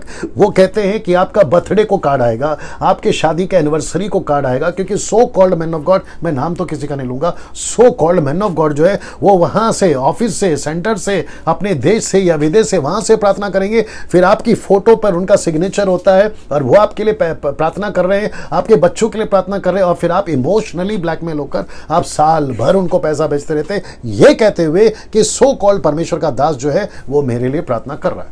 ये आप करना शुरू कर देते हो। मुझे नहीं समझ में आता है, मैं वापस कह रहा हूं, मुझे नहीं समझ में, स्क्रीनशॉट ले लो, मुझे नहीं समझ में आता है ये कहां से आपने शुरू किया। मुझे नहीं समझ में आता ये कहां से शुरू किया आपने। और फिर वापस कहूंगा कि गलती उसकी नहीं है जिसने ये फॉर्म भरा, गलती उसकी नहीं है जो आपसे पैसे ले रहा है, गलती उसकी नहीं है जिसने ये सिस्टम शुरू किया, गलती आप लोगों की है जो उनके फॉर्म खरीदते। देखो मार्केट में ना डुप्लीकेट चीज सबको पता है कि बिक रही है, तो सरकार उनको डायरेक्ट बंद करना चाहिए ना, या जो बेच रहा है उनको जेल में डालना चाहिए ना, ये करना चाहिए ना। सिगरेट गलत है, सिगरेट के पैकेट के ऊपर बिल्कुल स्पष्ट लिखा होता है it is injurious to your health, स्पष्ट लिखा होता है। और आजकल तो फोटो के साथ में भी डाल रहे कैंसर वाला फोटो, पहला नहीं आता था क्योंकि मैं भी पीता था, लेकिन आजकल ये फोटो में डाला जा रहा है कि it is injurious to your health, photo के साथ, कैंसर के साथ में। लेकिन उसके बावजूद भी सरकार जो है उसको वहां अटैक नहीं करती हुई, लेकिन ये घूमती हुई और ऐड डालती हुई घूमती है कि सिगरेट मत पियो। मेरा प्रश्न है ऐसा क्यों करती है? सरकार को भी पता है कि उसको रोक के एक को रोक सकते हैं, दो को रोक सकते हैं, एक कारखाना बंद कर सकते हैं, दो को बंद कर सकते हैं। लेकिन अगर पब्लिक को अवेयर किया जाए, पब्लिक को सतर्क किया जाए, तो पब्लिक खरीदेगी नहीं, तो फिर कोई बेचेगा क्यों? इसको कहते हैं ना रहेगी बांस और ना बजेगी बांसुरी। तो जब बेचने वाला नहीं रहेगा, क्षमा करें, खरीदने वाला नहीं रहेगा, तो कोई बेचेगा क्यों? मैं भी वही कह रहा हूं कि जब आप ऐसी चीजों को, है ना, जो मैं अभी तक बताते आ रहा हूं, ऐसे लोगों का फॉर्म भरना बंद कर दीजिए, वो फॉर्म बांटना बंद कर देंगे। आप तेल पानी खरीदना बंद कर दीजिए, वो बांटना बंद, बेचना बंद कर देंगे। आप खुद प्रार्थना करिए। मैं रिक्वेस्ट करता हूं, रांची, झारखंड, पंजाब, गुजरात, मुंबई और साउथ अफ्रीका से, ये सभी, मैं आ रहा हूं उसके ऊपर भी अच्छे से, ये सभी जितने भी ऐसे फॉर्म बांटते घूम रहे हैं बड़ी बड़ी सभा में, जहां पे लाखों की भीड़ आती है और आपको पता तक नहीं है कि आपको पूरी तरह से निचोड़कर, आपको पूरी तरह से चूस कर, आपके पैसों को पूरी तरह से लेकर वो खूब इंजॉय कर रहे हैं। बड़े बड़े बंगले में रहते हैं, महंगी गाड़ियों में घूमते हैं, वो खुद धनवान होते जा रहे हैं। लेकिन आप और हम जैसे जो लोग हैं, जो चर्च में जाते हैं, उनके खुद के चर्च के लोग ऑटो में, साइकिल में घूमते। बताइए, अगर परमेश्वर ब्लेस कर रहा है तो उनको ब्लेस कर रहा है, आपको क्यों नहीं कर रहा? अगर देने से इतनी आशीष आ जाती, 25-26 साल से तो मैं हूं, फिर मुझे तो बहुत बड़े विला में रहना चाहिए अगर ऐसी बात है, और आपको भी रहना चाहिए क्योंकि आप तो बहुत दे चुके हैं। ये कहां से सिस्टम आ गया साहब? पौलुस कहता है, पढ़िए पढ़िए पढ़िए, पौलुस कहता है, पहला तीमुथियुस का चटवा दिया, अभी कितने लोग देख रहे हैं? 5:28 पौलुस कहता है, पहला तीमुथी उसका छठवा अध्याय वचन 7 पढ़िए। 1 Timothy chapter 6 verse 7। जी, आज मैं थोड़ा छिड़ा हूं, मैं जानता हूं जी, क्योंकि न हम जगत में कुछ लाए हैं और न कुछ ले जा सकते हैं जी। यदि हमारे पास खाने और पहनने को हो, हाँ। तो इन्हीं पर संतुष्ट करना चाहिए। देखो, बड़े ध्यान से सुनना, मैंने कल कहा था, परसों कहा था, दो तरह का फ्रेम है, एक है यहूदी फ्रेम और दूसरा है अन्य जाति का frame. I think day before yesterday कहा था मैंने। सो एक है यहूदी फ्रेम, एक है अन्य जाति फ्रेम। पौलुस अन्य जातियों का सेवक है। पवित्र आत्मा ने कहा, पौलुस कलीसिया को सिखा, तिमोथी को सिखा, तिमोथी को कहे दूसरे को सिखा कि जो तेरे पास है उसी में संतुष्ट रहे। आपके पास में गाड़ी बंगला है ना, संतुष्ट रहिए। आपके पास में झोपड़ा है ना, संतुष्ट रहिए। आपके पास में 4 वक्त का खाना है, संतुष्ट रहिए। नहीं है तो भी संतुष्ट रहिए। वापस पढ़ना उस लाइन को, जो तेरे पास है। यदि हमारे पास खाने और पहनने को हो तो इन्हीं पर संतोष करना चाहिए। हाँ, आगे। पर जो धनी होना चाहते हैं, बड़े ध्यान से सुनना, जो धनी होना चाहते हैं वे ऐसी परीक्षा और फंदे और वो ऐसी परीक्षा और फंदे और बहुत सारी व्यर्थ और हानिकारक लालसाओं में व्यर्थ फंसते हैं, हानिकारक लालसाओं में फंसते हैं। आगे। जो मनुष्य को बिगाड़ देती जो है। मनुष्य को बिगाड़ देती है। याकूब का किताब उसका 4:2, आई होप सो। याकूब का किताब उसका 4:2, याकूब का किताब उसका 4:2। जी नीता जी, वचन डालते जाइए जी। याकूब का किताब उसका 4:2। तुम लालसा रखते हो और तुम्हें मिलता नहीं, हाँ। इसलिए तुम हत्या करते हो। हाँ, तुम दाह करते हो और हाँ। कुछ प्राप्त नहीं कर पाते, हाँ। तो तुम झगड़ते और लड़ते हो। हाँ। तुम्हें इसलिए नहीं मिलता कि मांगते नहीं। हाँ, अब सुनिए। हाँ, तुम मांगते हो और पाते नहीं, हाँ। इसलिए कि बुरी इच्छा से मांगते हो, ताकि अपने भोग विलास में उड़ा दे। देखो, तुम मांगते हो, उसको कंप्लीट करना। तुम मांगते हो ताकि अपने भोग विलास में उड़ा दो। नहीं, सेंटेंस का मांगते हो। अच्छा, तुम मांगते हो और पाते नहीं। तुम मांगते हो और पाते नहीं। पाते क्यों नहीं है? क्योंकि प्रभु आपको नहीं देगा। लेकिन आपको मिलता कहां से फिर पैसा? शैतान। याद रखो, ब्लेसिंग्स, आशीष शैतान अभी लेके घूम रहा है मार्केट में, और आपको लगता है कि मुझे प्रभु दे रहा है। आपका पानी जो मीठा हो रहा है ना, आपको लगता है प्रभु कर रहा है। पॉकेट में जो 200 का नोट डबल हो जाता है ना, आपको लगता है प्रभु कर रहा है। आपके रुमाल में, आपके तेल में, आपके पानी में, और आपके हाथ में गोल्ड डस्ट, आपके हाथ में ऑयल, ये सब कहां से आया मुझे नहीं पता, लेकिन ये सब कहते हो मार्केट में शैतान घूम रहा है। यीशु को क्या कहा उसने? लूका 4:4 में, मत्ती 4:4 में उसने कहा सारी दुनिया, या पहला यूहन्ना उसका 5:9 रेडी रखना, पहला यूहन्ना 5:9।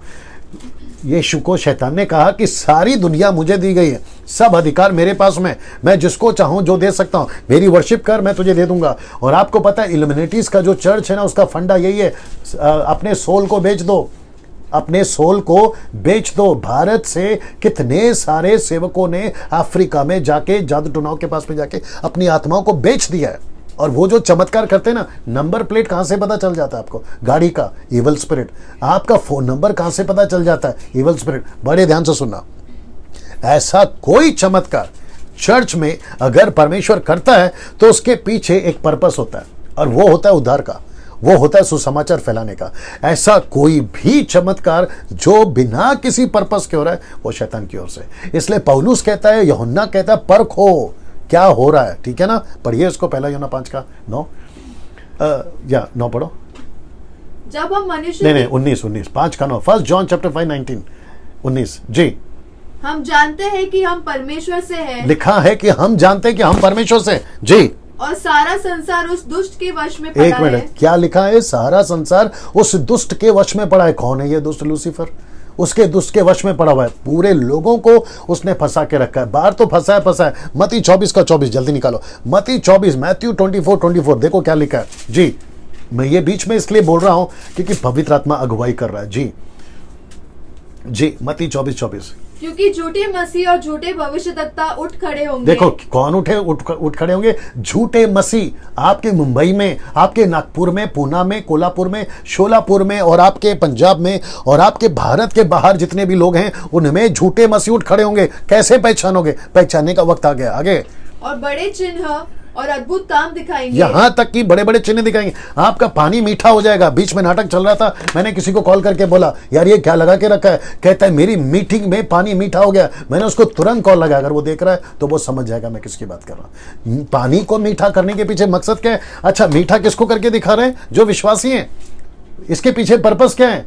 आप तेल बोलते हैं, बाइबल में से तेल निकल रहा है, उसका तेल लाकर बॉटल में से भर भर कर लोगों के सर पे लगा रहे हैं। आपको क्यों चाहिए ये सब एक्टिविटीज? ये कहां से आ रहा है? सर सोच के देखिए, ये सारा गड़बड़ जो चल रहा है। यहां सब ठीक है जी? इसको पढ़िए, कंप्लीट करो। हाँ, कि यदि हो सके तो चुने हुओं को भी बरमा दे। Okay, the English word is even the elected ones will be deceived. मतलब चुने हुए तक को फंसा देगा। तो ये चुने हुए कौन है जिसको आपने फेवरेट बना के रखा है? ये चुने हुए कौन है? जो सो कॉल्ड आपका पास्टर है या फिर इंटरनेशनल पास्टर है, वो तक को भी लिखा है कि फंसा देगा। इसलिए हम कहते हैं, शुरू से कह रहे हैं कि किसी को पापा मत बनाइए, किसी को अपना फेवरेट मत बनाइए, यीशु को फेवरेट बनाइए, यीशु को पापा बनाइए और यीशु को फॉलो करिए। अब यहां तक कि डैनियल राज, आप जब मुझे सुनते ना, चेक करिए मैं क्या प्रचार कर रहा हूं। मैं विदाउट स्क्रिप्चर बात नहीं करता, पहली बात ये बता दो। मैं हर जगह पे स्क्रिप्चर रखता हूं। इसलिए वापस कहता हूं, मैं मुद्दे पर आ रहा हूं क्योंकि वक्त का भी ध्यान रखना है। इन सभी चीजें, आपका कोई भी प्रॉब्लम हो आप खुद प्रार्थना करें। आपका पति बीमार है, जितनी बहनें हैं मैं उनसे बोलना चाहता हूं, किसी को प्रार्थना निवेदन है। आपका पति 7 साल से 14 साल से 25 साल से विश्वासी नहीं है, कोई बात नहीं, खुद प्रार्थना करो। किसी को जरूरत नहीं है बात कर देने की। अभी तक नहीं हुआ तो फिर अब क्या हो जाएगा बताइए। आपका 5-10 साल में आपने कितनी प्रार्थना निवेदन बांटी, तब नहीं हुआ तो अब क्या हो जाएगा। आपको प्रभु सिखा रहा है कि तुम बैठो प्रार्थना में, आप लड़ो ना प्रभु से। आपका पिता है ना वो। आप आपके बच्चे जब आपसे कुछ मांगते हैं, अगर आप नहीं देते हैं तो क्या वो पड़ोस में जाके मांगते हैं? क्या लगा के रखा है?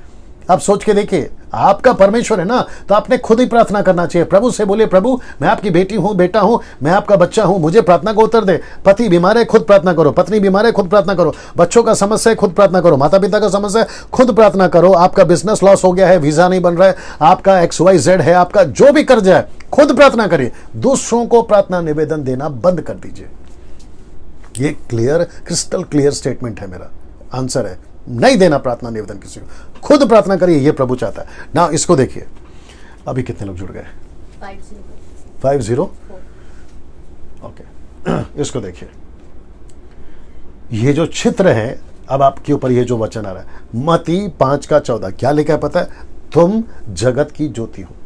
एक विश्वासी, एक पास्टर, एक इवेंजलिस्ट, एक Bible teacher, convention speaker, worshipper, musician, प्रभु का जो भी करते हैं, हम जितने भी दास दासी, बेटा बेटी, पूरे भारत के 29 राज्य और भारत के बाहर, आप लोग क्या हैं? जगत की ज्योति हैं।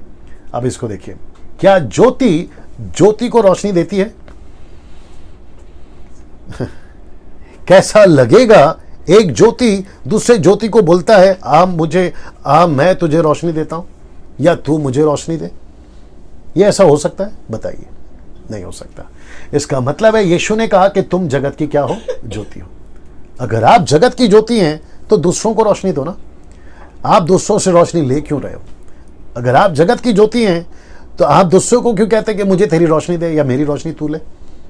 आप जितने ज्योति हैं या जितने रोशनीदार हैं, उतना ही वो पास्टर भी है। जितना पास्टर रोशनीदार है, उतना ही उसका चर्च रोशनीदार है। ये क्यों नहीं सिखाते साहब आप लोग? मुझे नहीं समझ में आता। तो ये जो कॉन्सेप्ट है, मैं चाहता हूं कि इसको मैं वापस दिखाऊं।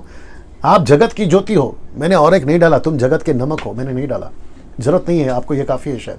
क्या नमक एक दूसरे नमक को बोलता है कि हाँ मैं तुझे स्वादिष्ट करता हूं? अरे वो खुद ही इतना नमकीन है कि वो बेस्वादों को नमकीन कर सकता है। नमक को नमक कैसे स्वादिष्ट बना सकता है बताइए? ये चीजें हम कब सीखेंगे ना? इसको देखिए, आज 90% मसीहत अपाहिज है। इस व्यक्ति का चेहरा जानबूझ के छुपाया गया, क्योंकि मैं नहीं चाहता हूं कि इस व्यक्ति को अगर पूरे दुनिया में कोई देख रहा है तो ये बोले कि डैनियल राज ने मेरा चेहरा दिखा दिया। नहीं, मैं वो नहीं करना चाहता हूं। आज 90% मसीहत आज अपाहिज है। 90% मसीहत। मुंबई तुम सुनो, पूना तुम सुनो, नागपुर तुम सुनो, पंजाब तुम सुनो, गुजरात राजस्थान तुम सुनो, वहाँ झारखंड तुम सुनो, इधर क्या कहते हैं उड़ीसा तुम सुनो, है ना, आपका 29 राज्य तुम सुनो। बड़े ध्यान से सुनना, आज 90% मसीहत अपाहिज है, पैरालाइज्ड है, अपाहिज है। प्रार्थना के क्षेत्र में, प्रार्थना निवेदन बांटने के क्षेत्र में खुद प्रार्थना नहीं करते, अपाहिज बन गए। मेरी मदद करो, मेरी मदद करो, मेरी मदद करो। हर रविवार अपाहिज लोग आते हैं कलीसियाओं में। आप ये देख लीजिए, मैं कुछ सेकंड रख रहा हूं उसको।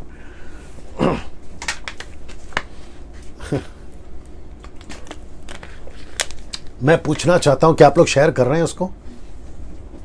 शेयर करिए प्लीज। ये सच्ची शिक्षा लोगों में वायरल की तरह फैलने पाए, वायरस की तरह फैलने पाए, क्षमा करें। ये सच्ची शिक्षा, जैसे कोरोना फैल रहा है ना, इसको फैलाइए वायरस की तरह। हर एक के व्हाट्सएप पे ये इसका लिंक हो, हर एक के फेसबुक पे ये टीचिंग हो, हर एक के यूट्यूब पे लोग जो है इसको देखने पाए। ये खरी शिक्षा, ये खरी शिक्षा। मेरी यही कोशिश है, जो कि 22 मार्च से हम खूब जोरों से इसको चलाएंगे।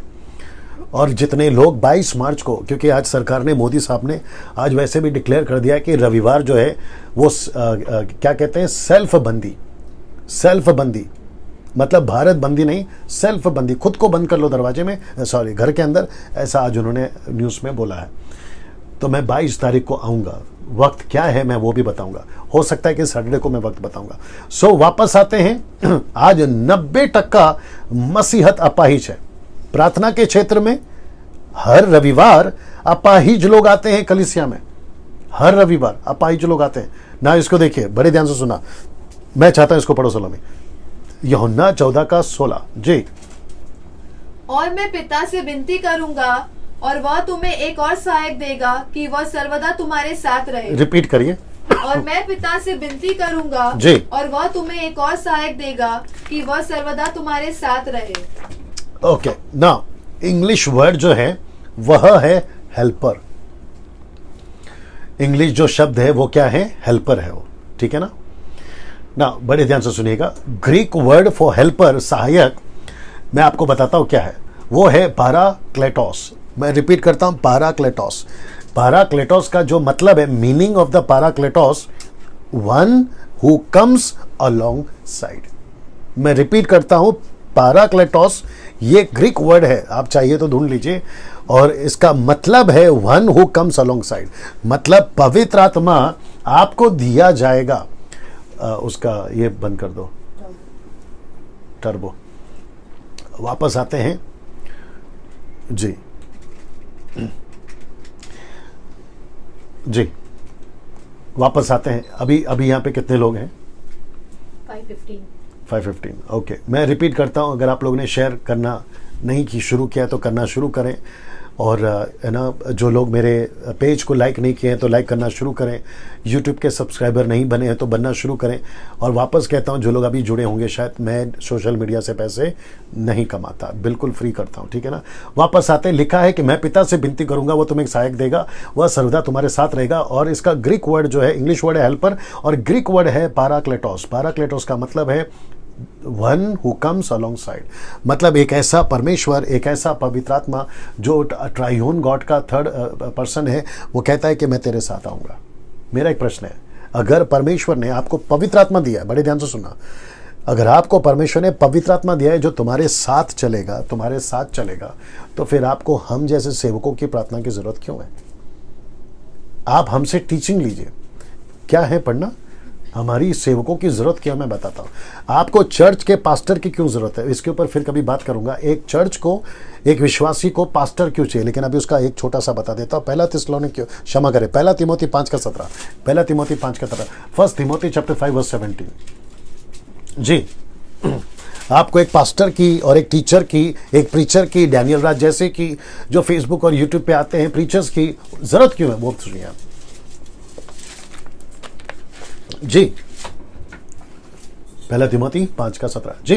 जो प्राचीन अच्छा प्रबंध करते हैं, जो प्राचीन, प्रेस्बिटेरियन, बिशप, पास्टर, डिक्कन, वो चाहे पुरुष और स्त्री हो। मैं और एक चीज क्लियर कर देता हूं, अगर किसी ने ऐसी वीडियो बनाई जो कहता है कि औरत पास्टर नहीं बन सकती, स्त्री पास्टर नहीं बन सकती, उसको एक ही चीज पूछो कि कहां लिखा है कि स्त्री, स्पेसिफिक वर्ड चाहिए, लिखित में चाहिए, रेफरेंस स्पष्ट चाहिए, जहां लिखा हो कि औरत पास्टर नहीं बन सकती। ऐसे के सवाल पूछो, अगर वो नहीं दिखा सका उसको अनसब्सक्राइब करिए। मैं रिपीट करता हूं, उसको अनसब्सक्राइब करिए, मत फॉलो करिए, क्योंकि ऐसे लोग बहुत पिटे जाएंगे स्वर्ग में। मैं रिपीट करता हूं, याकूब 3:1 नहीं पढ़वा रहा हूं, जहां पे लिखा है सबसे ज्यादा दोषी प्रीचर लोग होंगे, टीचर लोग होंगे, जो उल्टी सीधी आउट ऑफ कॉन्टेक्स्ट सिखाते हैं। मैं रिपीट करता हूं, चाहे पुरुष हो या स्त्री हो, क्योंकि यहां पर नहीं लिखा है कि पुरुष और स्त्री की बात हो रही है, और उल्टी सीधी बातें नहीं सिखाया जाए। जिसको 18 पता है उसको 17 नहीं सिखाते हैं, ठीक है ना। स्टडी करिए, चर्च बैकग्राउंड रखिए, पवित्र आत्मा को रखिए। जो उल्टे सीधे सिखाते हैं, मैं आऊंगा उसके ऊपर भी, उनका चर्च बैकग्राउंड नहीं रहता है, बकवास करते हुए घूमते फिरते हैं, उनका चर्च बैकग्राउंड नहीं है, मिनिस्ट्री में नहीं है, फील्ड में नहीं है, और ऐसे लोग उल्टी सीधी बकवास करते रहते हैं। मैं वापस चाहता हूं कि इसको पढ़े जी। जो प्राचीन अच्छा प्रबंध करते हैं जी, विशेष करके वे जो वचन सुनाने और सिखाने में परिश्रम करते हैं जी, 2 गुने आदर के योग्य समझे जाए। तो कौन से लोग आदर के योग्य गिने जाए? गलतियों 6 से निकाल के रखना। कौन से लोग आदर के योग्य गिने जाए? जो वचन की शिक्षा देते हैं, और एक नहीं 2 गुने। तो आपको पास्टर इसलिए चाहिए जो आपको अच्छे से परमेश्वर की वचन को फीड कराए, यूहन्ना 10:10 में यीशु ने, यूहन्ना 10वें अध्याय में यीशु ने क्या किया, पूरा चैप्टर क्या कहता है, मेरी भेड़ मेरी आवाज सुनेगी। इसका मतलब क्या है, यीशु चाहता है कि मेरी भेड़, यानी तुम जो बैप्टिस्ट हो, Pentecostal, charismatic, Lutheran, Brethren, Catholic, आप जो भी हैं उसको यीशु की आवाज सुनाइए, इसलिए आपको वहां रखा है। आप दुनिया की आवाज क्यों सुना रहे, आप अपनी मनमानी क्यों सुना रहे, आप वचन सुनाइए ना, क्योंकि भेड़ को हरा घास चाहिए, तुम्हारा तरीके वाला घास नहीं चाहिए, यीशु की आवाज सुनेगी। इसलिए लिखा है मेरी भेड़ मेरी आवाज सुनेगी। तो पास्टर का काम है चर्च को अच्छे से फीड करे, कॉन्टेक्स्ट में फीड करे, वचन से फीड करे, परमेश्वर के वचन की शिक्षा दे। इसलिए पास्टर चाहिए, इसलिए लीडर चाहिए, एवेंजलिस्ट चाहिए,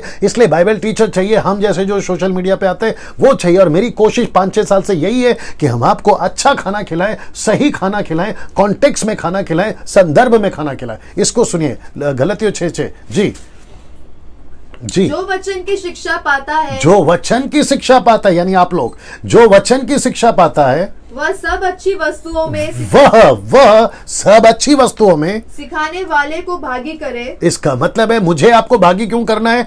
डैनियल राज बहुत अच्छा सिखाते हैं, नो। डैनियल राज बहुत अच्छा बोलते हैं, नो। आपको मेरे साथ इसलिए जोड़ रहा हूं या जुड़ना है क्योंकि हम आपको वचन की शिक्षा दे रहे हैं, और वो भी सही शिक्षा दे रहे, कॉन्टेक्स्ट में दे रहे। मेरा ओपन चैलेंज है, वो भारत का हो या भारत के बाहर का हो, मेरा ओपन चैलेंज है आपको। मेरा एक भी स्टेटमेंट को आप आउट ऑफ स्क्रिप्चर या आउट ऑफ कॉन्टेक्स्ट का स्क्रिप्चर से आप मुझे गलत साबित करके बताइए। मैं फिर से कहता हूं, मैं एक भी स्टेटमेंट विदाउट स्टडी नहीं देता। अगर मैं स्टडी के साथ दे रहा हूं तो मैं इतनी जोर से इसलिए बोल पा रहा हूं। मैं वापस कहता हूं, आप मुझे गलत साबित करके बताइए, मेरा एक भी वचन उठाकर साबित करके बताइए, फिर देखते क्या होता है ना। इसको देखिए, रोमियो की किताब उसका 8:26 क्या कहता है जी, इसको पढ़िए।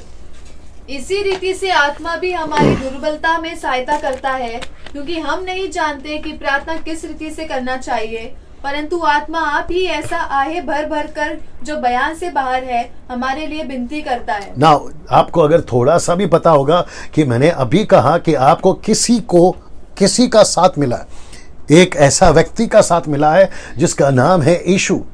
इसको हम काउंसलर भी बोल सकते हैं, पवित्र आत्मा को हम काउंसलर भी बोल सकते हैं, एडवोकेट भी बोल सकते हैं, सलाहकार भी बोल सकते हैं, कंफर्टर भी बोल सकते हैं, जो कि इंग्लिश वर्ड्स हैं, एम्पलीफाइड वर्जन से मैंने लिया हुआ था, मैंने यहाँ नहीं डाला, बट मुझे ये अच्छा लगा, one who comes along side, मतलब एक ऐसा परमेश्वर, एक ऐसा पवित्र आत्मा जो आपके साथ में आता है और वो आपको क्या सिखाता है। जरा शब्द पे ध्यान दीजिए, जिसको मैंने येलो में जो है लिखा है, क्योंकि हम नहीं जानते कि प्रार्थना किस रीति से करना चाहिए। आप नहीं जानते तो पवित्र आत्मा आपको क्या करेगा? पास्टर का नंबर नहीं देगा, आपको किसी एवेंजलिस्ट का नंबर नहीं देगा, इंटरनेशनल का नंबर नहीं देगा। वो कहता है कि परंतु आप ही ऐसी आएं भर कर जो बयान से बाहर है तुम्हारे लिए विनती करेगा। इसका मतलब है कि वो तुम्हारी सहायता करेगा कि तुम उसके साथ में प्रार्थना करो। आपको खुद करना है सर, यही तो मैं बता रहा हूं।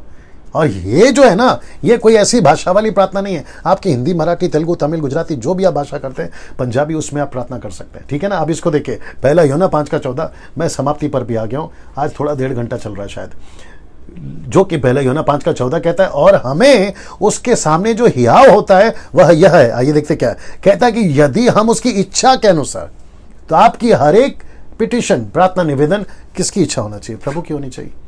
आप अपनी इच्छा से नहीं, मेरे पड़ोसी का सत्यानाश हो, ये प्रार्थना नहीं कर सकते। मेरे पार्टनर का, जो बिजनेस पार्टनर है, वो ट्रक के नीचे कुल जाए, ऐसी प्रार्थना आप नहीं कर सकते। मैं तलाक देना चाहता हूँ, ये प्रार्थना नहीं कर सकते, है ना।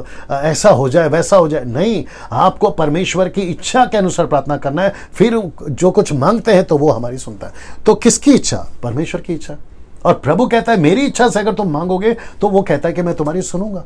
तो इसका मतलब है आपको खुद प्रार्थना करना है, परमेश्वर की इच्छा को सामने रखना है और अपनी मर्जी से नहीं चलना। आप पहले से अपनी इच्छा रख के बोलोगे तेरी इच्छा पूरी कर, ये नहीं होता है, ठीक है ना। कितने इसको सुन लीजिए, कितने शर्म की बात है, एक पवित्र आत्मा पाया हुआ व्यक्ति कभी तेल के आगे तो कभी पानी के आगे सर झुका रहा है। मैं इसको रख रहा हूं, कितने लोग देख रहे हैं अभी? 453 जी, वापस आते हैं। कितने शर्म की बात है, एक पवित्र आत्मा पाया हुआ व्यक्ति कभी तेल के आगे तो कभी पानी के आगे सर झुका रहा है। और मुझे नहीं पता कि लोग इस बात को क्यों नहीं से कम अगर आपको शायद इतना नहीं पता था, मैंने आपको बहुत बारीकी से हर चीज़ बताई है। तो कम से कम अभी ऐसे लोगों से तेल खरीदना, पानी खरीदना बंद करिए ना। आज 90% मसीह सेवकों ने विश्व भर में यह बीमारी फैलाई है। ये किसने फैलाई है? मसीह लोगों ने फैलाई है, सेवकों ने फैलाई है, ये इन लोगों ने ही फैलाई। जो प्रेयर ऑयल के नाम पर अपनी अपनी दुकानें चला रहे हैं, वे सब, मैं उन सब की बड़े कठोर शब्दों में निंदा करता हूं। ऐसा कोई prayer oil, specific prayer oil, विशेष prayer oil, holy prayer oil, Israel का प्रेयर ऑयल, यरूशलेम का, बेथलेहम का, ऐसा कोई प्रेयर ऑयल का दुकान जितने लोग चलाते हैं, मैं उनको कहना चाहता हूं बड़े शब्दों में, बड़े कठोर शब्दों में उनकी निंदा तो करता हूं। साथ ही साथ आपको रिक्वेस्ट करता हूं, मत खरीदो, मत खरीदो। 200 रुपए की तेल की बोतल, पानी की बोतल नहीं खरीदना है। आपकी एक प्रार्थना, आपका व्यक्तिगत प्रार्थना तेल और पानी से लाखों गुना पावरफुल है। तेल के पीछे मत पड़िए। अब ये लास्ट है। जी हाँ, हमें प्रार्थना करनी चाहिए सुसमाचार के लिए, कलीसियाओं के लिए, सेवकों के लिए, नए लोगों के लिए, बीमार लोगों के लिए, अविश्वासियों के लिए, अपने परिवार के लिए, देश के लिए। आप खूब प्रार्थना करिए, क्योंकि पौलुस की प्रार्थना निवेदन यही होती थी। कुलुस्सियों 4:3 कहता है, और इसके साथ ही साथ हमारे लिए भी प्रार्थना करते रहो कि परमेश्वर हमारे लिए वचन सुनाने का ऐसा द्वार खोल दे कि हम मसीह के उस भेद का वर्णन कर सके जिसके कारण मैं कह दी हूं। ये होती थी पौलुस की प्रार्थना। पतरस जब जेल में था तो कलीसिया ने प्रार्थना करी, प्रेरितों का 12:5 में। सो बंदीगृह में पतरस की रखवाली हो रही थी, परंतु कलीसिया उसके लिए लौ लगाकर प्रार्थना कर रही थी। ये होता था पहली से फर्स्ट सेंचुरी चर्चेस में। लेकिन आजकल 21st सेंचुरी में क्या चल रहा है? व्यक्तिगत प्रार्थना, मेरे लिए प्रार्थना, मेरा ये, मेरा वो ना। मैं वापस, अभी यहाँ पे ये लास्ट है, मैं समाप्त कर रहा हूँ, तो मैं वापस कहता हूँ कि ऐसा किसी प्रकार का, कहाँ गया, ऐसा किसी प्रकार का प्रेयर ऑयल नहीं खरीदना है। मैं उनको तो नहीं रोक सकता हूँ घर घर जाके, या उनके चर्च में जाके जो तेल बेचते हैं, मैं उनको नहीं रोक सकता। लेकिन कम से कम सोशल मीडिया के माध्यम से, फेसबुक और यूट्यूब के माध्यम से मैं इतना कह सकता हूँ कि तेल मत खरीदिए। आपकी प्रार्थना काफ़ी है। ऐसा किसी का भला नहीं हुआ है। मैं 25-26 साल से मिनिस्ट्री में हूँ। मैं 25-26 साल से मुंबई को नज़दीक से देख रहा हूँ, आपके पूरे भारत को नज़दीक से देख रहा हूँ, और ऐसे उन सभी को नज़दीक से देख चुका हूँ जो कभी यहाँ से तो कभी वहाँ से, गोरे वाले, काले वाले, वो सभी को देख चुका हूँ। जिसका नाक लंबा है और जिसका नाक चपटा है, उन सभी को देख चुका हूँ। किसी तेल से कोई फर्क नहीं पड़ता। आपका रिश्ता, आपका व्यक्तिगत रिश्ता प्रभु के साथ में कैसा है, आप उसको देखिए। चलिए, मैं अभी समाप्त कर रहा हूं आखिर में ये दिखाकर, जो 22 तारीख को, 22 मार्च को, इसी साल, इसी महीने 22 मार्च को हम एक प्रोग्राम करने जा रहे हैं, क्षमा करें, उजागर करने जा रहे हैं, जिसका नाम है मसीह मंथन बैठक। ये क्या है, ये कैसे ऑपरेट होगा, ये कैसे कार्य करेगा, इन सब की डिटेल आपको 22 मार्च को दी जाएगी, जो कि रविवार